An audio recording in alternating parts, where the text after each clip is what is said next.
যারা এখনো পর্যন্ত বাড়িতে আছেন আপনারা সময়ের দিকে খেয়াল করুন। আমাদের নির্দিষ্ট যে টাইম 8:30 ইনশাআল্লাহ জামাত অনুষ্ঠিত হবে। আপনারা চলে আসুন, তকবীর পড়তে পড়তে চলে আসুন। ঈদুল ফিতরের তকবীর ফজরের নামাজের পর থেকে ঈদগাহ পর্যন্ত তকবীর মনে মনে পড়া, এটা হলো সুন্নাত। কি জোরে জোরে পড়া মুস্তাহাব। ঈদুল আজহা হচ্ছে 9 তারিখ থেকে 13 তারিখ পর্যন্ত তকবীর পড়া। ঈদুল ফিতরের ঈদগাহ ময়দান পর্যন্ত তকবীর পড়তে হয়। তকবীর পড়তে পড়তে চলে আসুন, 8:30 ইনশাআল্লাহ জামাত হবে। আল্লাহ সুবহানাহু ওয়া তাআলা, আমি প্রতিবারই বলে থাকি, আল্লাহ পাক সিস্টেমকে ভালোবাসে। রুলস, প্রত্যেকটা জিনিসের সিস্টেম আছে। আজকে যে ঈদুল ফিতরের নামাজে আমরা উপস্থিত হলাম নামাজ আদায় করার জন্য, এই ঈদুল ফিতরের নামাজ আপনি যখন তখন পড়লে হবে না। একটা মেয়াদ আছে, হদ, সীমারেখা। যে সীমারেখা কি? সীমারেখা হলো আজকের দিনে, অর্থাৎ শাওয়াল মাসে। এই শাওয়াল মাসে ঈদুল ফিতরের নামাজ পড়তে হয়। এটা হলো সিস্টেম, এটা হলো রুলস। এই রুলসকে ফলো করে আমাদেরকে চলতে হয়। কারণ আল্লাহ সুবহানাহু ওয়া তাআলা রুলসকে ভালোবাসেন, এজন্য রুলস আল্লাহ পাক দিয়েছেন আমাদের। ঈদুল ফিতরের নামাজ পড়া হলো ওয়াজিব। কি নামাজ? ওয়াজিব নামাজ। আর ফজরের নামাজ এটা কি? ফরজ। আল্লাহ নবী, বিশ্ব নবী রহমাতুল আলামিন বলেছেন, যে ব্যক্তি ঈদের দিনে ফজরের নামাজ পড়ে, নামাজ পড়ার পর ঈদগাহ ময়দানে যায়, গোসল করে সুন্দর করে পবিত্র হয়ে পাক সাফ হয়ে যায়, আল্লাহ সুবহানাহু ওয়া তাআলা বলছেন যে যুদ্ধের ময়দানে শহীদ হলে যে সওয়াব, সেই সওয়াব তার নামায় আমলে লেখা হয়। যে বলুন না সুবহানাল্লাহ। আনন্দ তো কেবলমাত্র তারই যে ব্যক্তি 30টা দিন রোজা করেছে। যে ব্যক্তি 30 দিন রোজা করলো, 5 ওয়াক্ত নামাজের সাথে সাথে ইবাদত বান্দেগী করেছে, আপনার কি মনে হয় ঈদের দিনে ফজরের নামাজ সে কাজা করবে? যে 30 দিন হাজিরা দিয়েছেন, সে সচেতন থাকে যে আজকে ঈদুল ফিতরের নামাজ তো পড়তে যাবে ইনশাআল্লাহ, ওয়াজিব নামাজ, তার আগে ফজরের ফরজ নামাজটা আদায় করা আমার জন্য জরুরি। যাই হোক, আল্লাহ সুবহানাহু ওয়া তাআলা যাদেরকে ফজরের নামাজ জামাতের সহিত বা নামাজ পড়েছেন, আল্লাহ পাক প্রত্যেককে কবুল করে, আল্লাহুম্মা আমিন। যারা পড়তে পারে নাই, আল্লাহ পাক তাদেরকেও পড়ার তৌফিক দিক, আল্লাহ পাক তাদেরকে সঠিক জ্ঞান দান করুন, সকলকে আল্লাহুম্মা আমিন। আমার প্রিয় মুসলমান, বিশ্ব নবী রহমাতুল আলামিন তাঁর একজন সাহাবী ছিলেন, মশহুর সাহাবী। ইসলামের যুগে তিনি হলেন দ্বিতীয় খলিফা। তিনি হলেন দ্বিতীয় খলিফা, হযরত ওমর ফারুক রাদিয়াল্লাহু তাআলা। কি নাম? হযরত ওমর ফারুক রাদিয়াল্লাহু। ঈদের জন্য আপনারা যেমন বাড়ি থেকে বার হলেন, ঈদগাহ ময়দানে আসলেন, অর্থাৎ জুমা মসজিদে আসলেন নামাজ পড়ার উদ্দেশ্যে।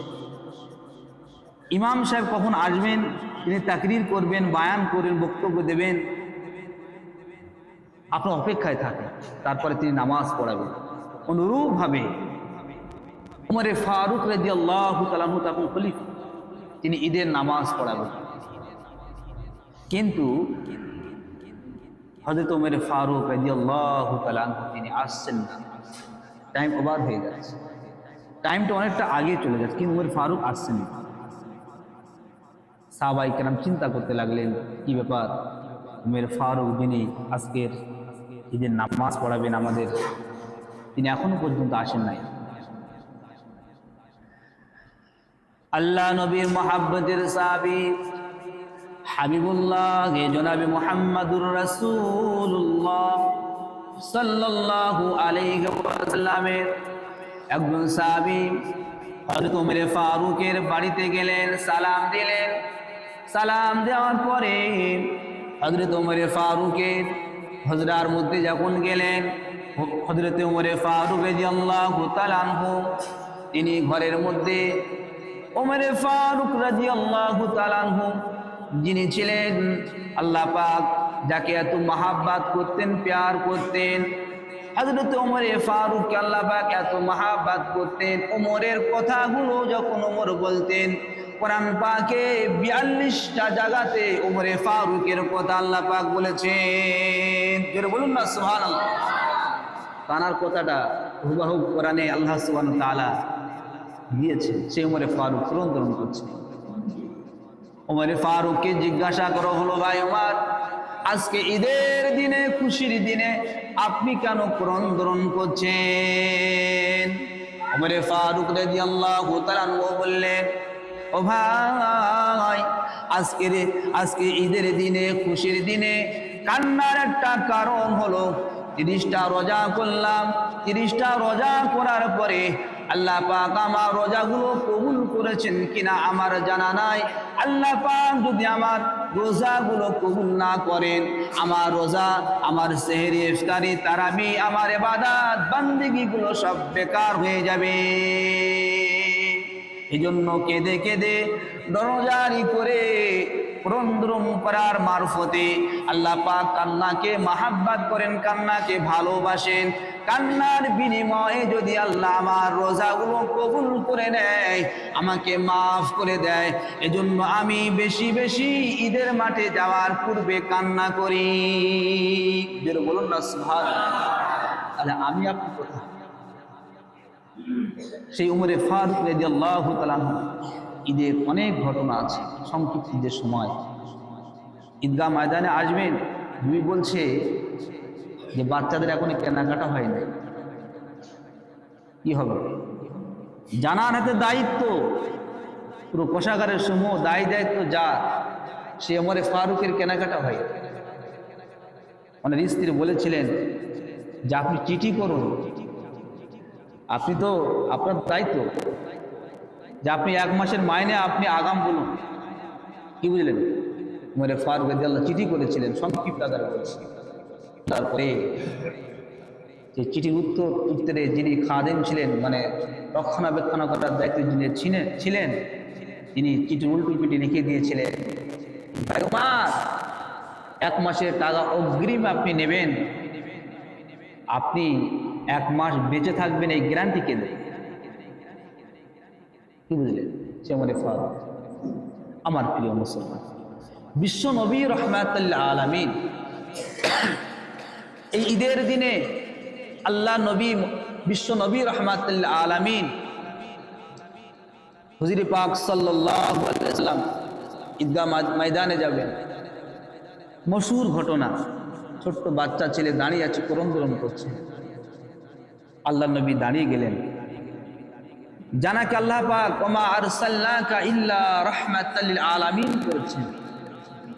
রাহমাতুল আলামিন দাঁড়িয়ে পড়লেন, বাচ্চার সঙ্গে কথা বললেন, তার ভিতরে যে কষ্ট প্রকাশ করলেন। আল্লাহ নবীকে বলি, ইয়া রাসূলুল্লাহ, ইয়া হাবিবাল্লাহ, হুজুর, আমার মা বলেছেন অমুক জায়গাতে দাঁড়িয়ে থাকো, রাহমাতুল আলামিন অর্থাৎ মুহাম্মদ মুস্তাফা সাল্লাল্লাহু আলাইহি সাল্লাম আসবেন, তিনি তোমার কষ্টের ছায়া হয়ে যাবে। জোরে বলুন না সুবহানাল্লাহ। বড় আশা নিয়ে দাঁড়িয়ে। আল্লাহ নবী বলেছিলেন, বাড়িতে নিয়ে গেলেন। বাড়িতে নিয়ে যাওয়ার পরে আল্লাহ নবী বলেছিল, ফাতেমা যদি তোমার বোন হয়ে যায়, আয়েশা যদি তোমার মা হয়ে যায়, আর কি কোনো কষ্ট তোমার থাকবে? ছোট্ট বাচ্চা ছেলে বলেছিলেন, ইয়া রাসূলুল্লাহ, ইয়া হাবিবাল্লাহ, হুজুর, জানাক আল্লাহ পাক রাহমাতুল লিল আলামিন করেছেন, তিনি আমাকে এই কথা বলেছেন, খাতুনে জান্নাত ফাতিমাতুজ জহরা রাদিয়াল্লাহু তাআলা আনহা তিনি আমার বোন হবে, আর আম্মা জান আয়েশা সিদ্দিকা আপনার স্ত্রী আমার মা হয়ে যাবে। এতে খুশির আর কি আছে? জোরে বলুন না সুবহানাল্লাহ। কি নবী ছিলেন। এজন্য সাহাবায়ে কেরাম, আম্বিয়া আলাইহিমুস সালাম, তাদের আখলাক, তাদের চরিত্র, তাদের ব্যবহার, তাদের মতো যদি আপনি হতে পারেন, অর্থাৎ অনুকূল যদি হতে পারেন, আল্লাহ পাকের নিয়ামত পাবেন, দয়া পাবেন, ভালোবাসা পাবেন। যেমন কোরআনের সঙ্গে যাদের সম্পৃক্ত থাকে, কোরআনের সাথে যাদের মহাব্বত ভালোবাসা থাকে, কোরআনের সাথে যাদের লেনদেন থাকে, কিসের লেনদেন? কোরআনকে যদি আপনি বেশি বেশি পড়েন, কোরআন অনুযায়ী যদি আপনি চলেন, আল্লাহ পাক কোরআনকে যেমন সম্মান করেছেন, কোরআনকে যেমন ইজ্জত ওয়ালা করেছেন, এই ব্যক্তিকে আল্লাহ পাক সম্মান ওয়ালা বানিয়ে দেয় দুনিয়ার মধ্যে। জোরে বলুন না সুবহানাল্লাহ। দেখেন না, একটা কাঠকে, রেহেল কাঠ, সেই রেহেল কাঠটা একটা গাছের, সে যখন রাস্তার কোনো এক জায়গাতে পড়ে থাকতো, তার কোনো ভ্যালু ছিল না, মূল্যহীন মনে করতাম। সে যখন কোরআনের সাথে সম্পৃক্ত হয়ে গেল, অর্থাৎ রেহেল কাঠ হয়ে কোরআনের সাথে থাকতে লাগলো, আল্লাহ সুবহানাহু ওয়া তাআলা তার সম্মানকে, ইজ্জতকে বাড়িয়ে দিয়েছেন। যেন বলুন না সুবহানাল্লাহ। এই জন্য সঙ্গ যেমন নেবেন আপনি তেমনটা হবে। আমার প্রিয় মুসলমান, কোরআন ওয়ালাদের সাথে থাকতে হবে, নামাজ ওয়ালাদের সঙ্গে থাকতে হবে, নামাজ কালাম নিয়ে থাকতে হবে, ইবাদত বান্দেগি করনে ওয়ালাদের সঙ্গে থাকতে হবে। তাহলে আপনি ইবাদত করনে ওয়ালা বানতে পারবেন। জোরে বলুন না সুবহানাল্লাহ। আপনি একজন নামাজি ব্যক্তির সঙ্গে থাকুন, জ্ঞানী মানুষের সঙ্গে থাকুন, যিনি কোরআন পড়ে তার পাশে বসুন, আপনি দেখবেন একদিন সূরা ফাতিহা মুখস্থ হয়ে যাবে, সূরা নাস মুখস্থ হয়ে যাবে, সূরা ইয়াসিন মুখস্থ হয়ে যাবে। সে আপনাকে বলবে সূরা ইয়াসিনটা মুখস্থ করো, সূরা রহমানটা মুখস্থ করো, সূরা হাসরটা মুখস্থ করো। সে তখন তোমাকে বলবে। আলেমদের সঙ্গে থাকলে তো আলহামদুলিল্লাহ, আলেম না জ্ঞান রাখে, নামাজি মানুষ, পরেজগার মানুষ, দিনদার মানুষ, সালেহ নেক পরেজগার, তার সঙ্গে যদি আপনি থাকেন, তার মতো আপনিও বেনে যাবেন। জোরে বলুন না সুবহানাল্লাহ। আমার প্রিয় মুসলমান, এই একটা মাস কত সুন্দর করে আমরা ইবাদত বান্দেগি, রোজা, সেহরি, ইফতারি, তারাবি নিয়েছিলাম। এই এক মাস যখন পার হয়ে গেছে, শাওয়াল মাসটা যদি আপনি ফের অন্য অন্য সঙ্গ যখন আপনি নেবেন, খারাপের সঙ্গ নিলে আপনি আজ খারাপ হয়ে যাবেন। আপনি ভালোর সঙ্গে ছিলেন, মসজিদের সাথে ছিলেন, মাদ্রাসার সাথে ছিলেন, আলেম ওলামার সঙ্গে ছিলেন, কোরআনের সাথে ছিলেন, ইবাদত বান্দেগি নিয়ে ছিলেন, আপনি সারা মাস ইবাদত বান্দেগি নিয়ে থাকতে পারবেন। যদি এমন মেজাজ, এমন চিন্তা ফিকিরের মানুষ আপনি হতে পারেন, তাহলে কিন্তু আপনি রমজান মাস কেন, বাকি 11টা মাস আপনার চলা, আপনার ওঠা, আপনার কথাবার্তার লেনদেন সব কিছুটা রমজানের ন্যায় আপনার হয়ে যাবে। জোরে বলুন না সুবহানাল্লাহ।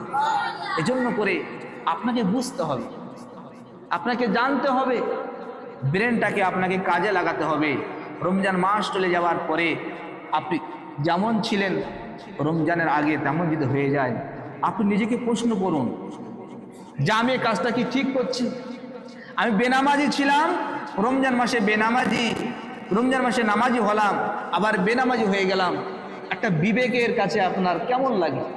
আমার প্রিয় মুসলমান, এজন্য করে আমাদের কর্তব্য হবে রমজানের পরে শাওয়াল মাসে ঈদের নামাজ যখন হয়ে যাবে, ঈদুল ফিতরের নামাজ, আপনার কর্তব্য জুহুরের নামাজটা আপনাকে আদায় করা, আসরের নামাজটা আপনাকে আদায় করা, মাগরিবের নামাজটা আপনার আদায় করা, এশার নামাজটা আদায় করা, ফজরের নামাজটা আপনার আদায় করা। এমনটা যদি না হতে পারেন, বছরের পর বছর 60, 70, 80 বছর বয়স হয়ে যদিও যায়, আর আপনি এইভাবে জীবনযাপন যদি করেন, এই জীবনযাপনের কোনো দাম কিয়ামতের ময়দানে কোনো ফল আপনি পাবেন। এটা আমাদের খেয়াল করতে হবে। যারা আসছেন চলে আসুন। এখন অনেকে গোসল হয়তো করছে, ঘুম থেকে অনেকে উঠেছে, এই কাছাকাছি মসজিদ, গোসল করবো কোনো রকম চলে আসবো, দেখা যাবে কানের ভিতরে গেজা, সাবানের খেরানিটা যেটা আমরা বলি, গেজাটা কানে থাকবে, কোনো রকম ভাবে চলে আসবে, গাটা নাপাক হয়ে চলে আসবে, আতরটা ওর মধ্যে দিয়ে চলে আসবে। বুঝতে পারছেন না? এমনটা করবেন না। সময় মতো আপনি চলে আসুন। আর ফেতরা যারা দিয়েছেন বা দিচ্ছেন, বা এখন দেওয়া হয়নি, আপনার ফেতরাগুলো দিয়ে দেবেন। গরিব অসহায় যারা, তাদেরকে আপনার ফেতরাগুলো দিয়ে দেবেন, দিয়ে ঈদগাহ ময়দানে আসার চেষ্টা করবেন। গরিব অসহায় যারা, গ্রামবাসী যারা আছেন অনেকে, তাদেরকে দেবেন। আমার প্রিয় মুসলমান, 100 টাকা করে দেবেন কমপক্ষে। যাদের একেবারে 100 টাকা দেওয়ার মতো হচ্ছে না, 80 টাকা 90 টাকা দিয়ে দেবেন, কিন্তু কমপক্ষে 100 টাকা করে দেবেন। কেন আমরা কম বেশি আমরা বাড়িতে ভালো মন্দ খাই, এজন্য করে 100 টাকা দিলে আলহামদুলিল্লাহ ঠিক আছে। যাই হোক, ঈদের নামাজ এটা হলো ওয়াজিব নামাজ। খুব সহজ সরল ভাষায় আমি বলবো, আশা করি কোনো দিনের তরে আপনি ঈদের নামাজ নিয়ে কনফিউজ হবেন। সিস্টেমটা যদি আপনি রুলসটা যদি ফলো করেন তাহলে কিন্তু ঈদের নামাজ আর আপনার ভুলিয়ে যাবে না। বাঙালি যেটা সোজা ভাষা, 2 রাকাত নামাজ, ক রাকাত নামাজ বলুন? ঈদের নামাজ 2 রাকাত। ভালো করে শুনুন, এইটা আপনি সিস্টেমটা মনে রাখবেন, 2 রাকাত নামাজ। তো ঈদের নামাজের এজটা কি? এজটা হলো 6টা তকবীর। কটা তকবীর? সেম যেভাবে 2 রাকাত নামাজ পড়তে হয় সেইভাবে পড়তে হয়, কিন্তু তকবীর কটা? এজটা বলুন, 6টা তকবীর। প্রথম রাকাতে করা 3টে তকবীর এজটা দিতে, এজটা কোনো আগে বুঝুন, এজটা তকবীর অতিরিক্ত। দ্বিতীয় রাকাতে অতিরিক্ত আপনাকে তকবীর দিতে হবে, 6টা তকবীর। এবারে রুকু সেজদা তকবীর তো আছেই, ওটা নয়, এজটা যে তকবীরটা কানের লতিতে যে হাত দেওয়া হয়, এখানে আপনাকে 3 করে 6টা তকবীর দিতে হয়। প্রথম রাকাতে যখন ইমাম সাহেব আল্লাহু আকবার বলবেন, এটা কিন্তু যে মা সিত্তাতে তাকবীরাত এটা নয়, এটা সানা পড়ার জন্য ইমাম সাহেব কানের লতিতে হাত দিয়ে তাকবীর বলবেন এবং তিনি তাহারিমা বাঁধবেন, তখন সানা পড়তে হবে। কি পড়তে হবে? সানা পড়তে হবে। এই সানা পড়ার পরেই ইমাম সাহেব পরপর 3টে অতিরিক্ত যে তাকবীর তিনি দেবেন। কথা বুঝে এসছে? প্রথম তাকবীর দিয়ে আল্লাহু আকবার বললাম, তাহারিমা বাঁধলাম, সানা পড়লাম, যে সানা আমরা নামাজের মধ্যে পড়ি। তারপর যে অতিরিক্ত 3টে তাকবীর ইমাম সাহেব দেবেন। প্রথম রাকাত আল্লাহু আকবার, হাত ছেড়ে দেবেন, আল্লাহু আকবার, কানের লতিতে হাত দিয়ে হাত ছেড়ে দেবেন। 2বার হলো আল্লাহু আকবার, হাত ছেড়ে দেবেন, অতিরিক্ত 3টে হয়ে গেছে। এবারে ইমাম সাহেব তাকবীর দেবে আল্লাহু আকবার, তাহরিমা বাদ। তাহলে 1 রাকাতে কবার তাহরিমা হলো বলুন? শিখতে হবে তো, কবার? 2বার। প্রথম তাহরিমা হলো সানা পড়ার জন্য, আর অতিরিক্ত 3 তাকবীর দেওয়ার পরে তাহরিমা হলো ইমাম সাহেব এখন সূরা ফাতিহা পড়বেন, কেরাত করবেন। আমি কি কথা বোঝাতে পারলাম? তাহলে 1 রাকাত বুঝে এসছে। এবারে তাহরিমা পড়ার পরে ইমাম সাহেব সূরা ফাতিহা পড়লেন, একটা সূরা মেলালেন, মেলানোর পরে এবার তিনি কি করবেন? রুকুতে যাবেন না? রুকুতে যাওয়ার জন্য তাকবীর দিতে হবে, আল্লাহু আকবার বলবেন, তিনি রুকু করবেন। এইভাবে যেভাবে নামাজ পড়তে হয় তিনি 1 রাকাত নামাজ রুকু সেজদার মারফতে তিনি 1 রাকাত নামাজ কমপ্লিট করবেন। করার পরে লম্বা শ্বাস নিয়ে যখন তিনি তাকবীর দিবেন আল্লাহু আকবার বলে তিনি দণ্ডায়মান হয়ে যাবেন, খাড়া হয়ে যাবেন। এই সময়ে ইমাম সাহেব তাহরিমা উঠে তাহরিমা নিয়ে তিনি তখন সূরা ফাতিহা পড়বেন যেমন নামাজ হয়, এবং তিনি সূরা মেলাবেন। তাহরিমা বাঁধার পরে কি করবেন বলুন? সূরা ফাতিহা পড়বেন এবং সূরা মেলাবেন। মেলানোর পরে ইমাম সাহেব 3টে তাকবীর দেবেন। কটা তাকবীর দেবেন? 3টে। অতিরিক্ত তাকবীর দ্বিতীয় রাকাতে আল্লাহু আকবার, হাত ছেড়ে দেবেন, আল্লাহু আকবার, হাত ছেড়ে দেবেন, আল্লাহু আকবার, হাত ছেড়ে দেবেন। অতিরিক্ত 3টে হয়ে গেছে। প্রথম রাকাতে 3টে এবং দ্বিতীয় রাকাতে 3টে, হাত ছাড়তে হবে 3বার করে, বুঝতে পারছেন? 6বার প্রথম রাকাতে এবং দ্বিতীয় রাকাতে। এবারে যে তাকবীর তিনি দেবেন আল্লাহু আকবার বলে তিনি রুকু করবেন, রুকু করার পরে সিজদা করবেন। এইভাবে তিনি আরো 1 রাকাত নামাজ, অর্থাৎ দ্বিতীয় রাকাতের নামাজটা তিনি কমপ্লিট করবেন। 2 রাকাত নামাজ হয়ে গেল। সালাম ফেরানোর মারফতে তিনি নামাজ কমপ্লিট করবেন। কথা কি বুঝাতে পারলাম? অতিরিক্ত 6 তাকবীর। নিয়ত কিভাবে করবেন? নিয়ত হলো সব থেকে উত্তম হলো বাংলায় নিয়ত করা। এই যে নয়তো নুসল্লিল্লাহি তাআলা রাকাতাইনি, যে সালাত ঈদুল ফিতরি মা সিত্তাতি তাকবীরাতে ওয়াজিবুল্লাহি তাআলা ইক্তিদাতি বিহাদাল ইমাম মুতাজ্জিহান ইলা জিহাতিল কাবাতি শরীফাত আল্লাহু আকবার, আপনি এখানে মুখস্থ করতে পারবেন? অনেকে বলেন, মনে করে ইমাম সাহেবের মুখস্থ নাই, আমাদের 24-এ হয় এটা বেশি।